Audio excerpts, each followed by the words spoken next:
నమస్తే, నేను మీ Gopi. Welcome back to our channel. ఈరోజు మనతో వచ్చరికి సీనియర్ జర్నలిస్ట్ ఇమ్మంది రామారావు గారు ఉన్నారు. సార్ నమస్తే. సార్ నమస్తే బాబు. సార్, ఈరోజు హీరో రాజ్ తరుణ్ పై వాళ్ళ మాజీ ప్రియురాలు నార్సింగ్ పోలీస్ స్టేషన్ లో కేసు అయితే పెట్టారు. అసలు ఏంటి ఆ స్టోరీ? ఎందుకు కేసు పెట్టారు? ఓ 10 ఏళ్ళు ఆయనతో సహజీవనం చేసిందంట, అయినా సరే ఆయన మీద కేసు ఎందుకు పెట్టింది ఆమె? అంటే సహజంగా రాజ్ తరుణ్ కొంచెం అవుట్ స్పోకెన్, లిబరల్ గా ఉంటాడు. ఇట్లాంటి వ్యక్తి ఎవరితోనైనా సరే ఈజీగా పరిచయం పెంచుకోగలడు, ఆ పరిచయం ప్రేమగా మారగలదు. అక్కడ ఆలోచించవలసింది అమ్మాయి లావణ్య గాని ఈయన కాదు కదా. న్యాయంగా 10 సంవత్సరాల పాటు ఇద్దరు సహజీవనం చేశారు. ఆ కోరుకొని చేశారన్నమాట. దీనికి వాళ్ళ తల్లిదండ్రులు కానీ వీళ్ళ తల్లిదండ్రులు కానీ ఎవరు బాధ్యులు కాదు, వీళ్ళ ఇష్టం మేరకే చేశారు. అయితే అక్కడ లావణ్య అంతకుముందు మస్తాన్ అనే వ్యక్తితో ఉండేదట. ఏ పేరు? మస్తాన్. మస్తాన్. మస్తాన్ ఓకే. అంటే ఉండేదట. అది అంటే ఆయనతో తనతో సహజీవనం చేస్తూ ఇంకో వ్యక్తితో ఉండడం తనకి ఇష్టం లేక ఇప్పుడు మల్హోత్రా అనే ఒక హీరోయిన్ ఆవిడతో మామూలుగా స్నేహంగా ఉంటున్నాడు, లేకపోతే తొందరలో పెళ్లి చేసుకోబోతున్నాడు అనే విషయం తెలిసింది ఆవిడకి. తెలిసిన తర్వాత ముఖ్యంగా పోట్లాడతారు కదా, ఏమిటి నాతో నువ్వు స్నేహంగా ఉండి నన్ను పెళ్లి చేసుకుంటానని చెప్పి నన్ను గుళ్ళో పెళ్లి చేసుకొని ఆవిడతో ఉండడం ఏంటని చెప్తే ఆ మల్హోత్రా తాలూకు బ్రదరు ఈవినేమో చంపేస్తాను నువ్వు ఎక్కువ అల్లరి చేస్తే అని బెదిరించాడు. ఆ బెదిరిస్తే వాళ్ళ వలన లైఫ్కి థ్రెట్ ఉందని చెప్పేసి నార్సింగ్ పోలీస్ స్టేషన్లో ఆవిడ కంప్లైంట్ ఇచ్చింది అన్నమాట. ఇది యథాతథంగా ఇండస్ట్రీలో జరుగుతున్నటువంటి అంశమే. ఇందులో ఏముంది? వాళ్ళు వీళ్ళ మధ్య ఉన్నది లవ్ కాదు, లస్ట్. ఆ లస్ట్ వల్ల తాత్కాలికంగా ఇన్ఫాక్చుయేషన్ అంటారు చూసారా, ఇన్ఫాక్చుయేషన్ తప్ప ఒకళ్ళు వాళ్ళు అర్థం చేసుకొని వాళ్ళ తల్లిదండ్రులు పెర్మిషన్ తీసుకొని ఏదో సంప్రదాయబద్ధంగా ఉన్నటువంటి సహజీవనం కూడా కాదు.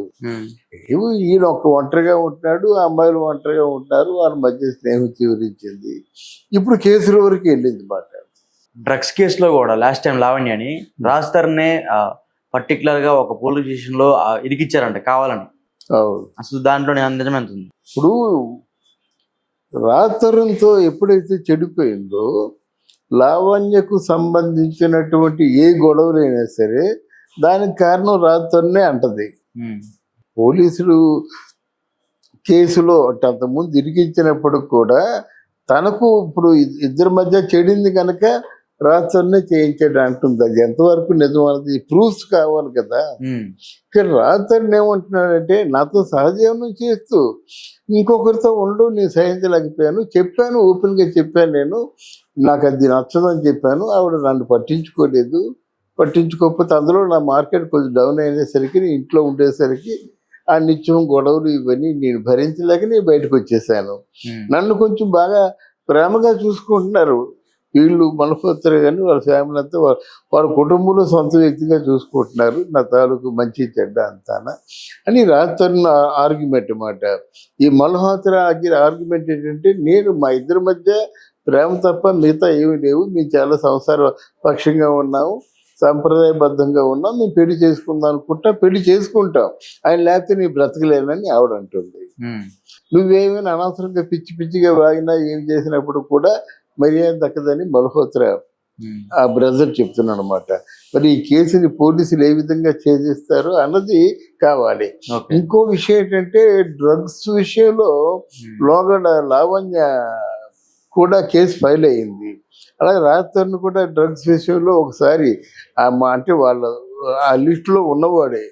అంటే వీళ్ళు వచ్చినటువంటి ఆ లక్ష్యాన్ని మర్చిపోయి తాగి ఏదో దేంట్లో పడి వాళ్ళ జీవితాన్ని నాశనం చేసుకున్నట్టే కనిపిస్తుంది. కానీ ఇట్లాంటి నిన్న కాక మొన్న వచ్చాడు పట్టుమని 2 సినిమాలు లేవు అది గట్టిగా చెప్పుకోవాలంటే.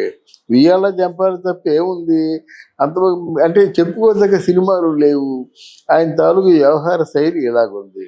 ఇప్పుడు లావణ్య అనే పేరు ఎవరికీ తెలియదు, మల్హోత్రా పేరు కూడా ఎవరికి తెలియదు.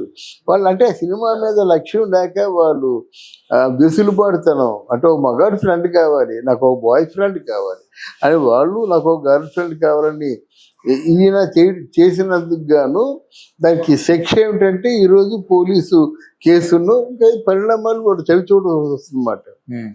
సార్ ఇంకొకటి సార్, ఈ మల్హోత్రా వాళ్ళ నాన్నగారికి హిమాచల్ ప్రదేశ్ సీఎం ఎవరైతే ఉన్నారో వాళ్ళిద్దరికి మంచి సత్సంబంధాలు ఉన్నాయి.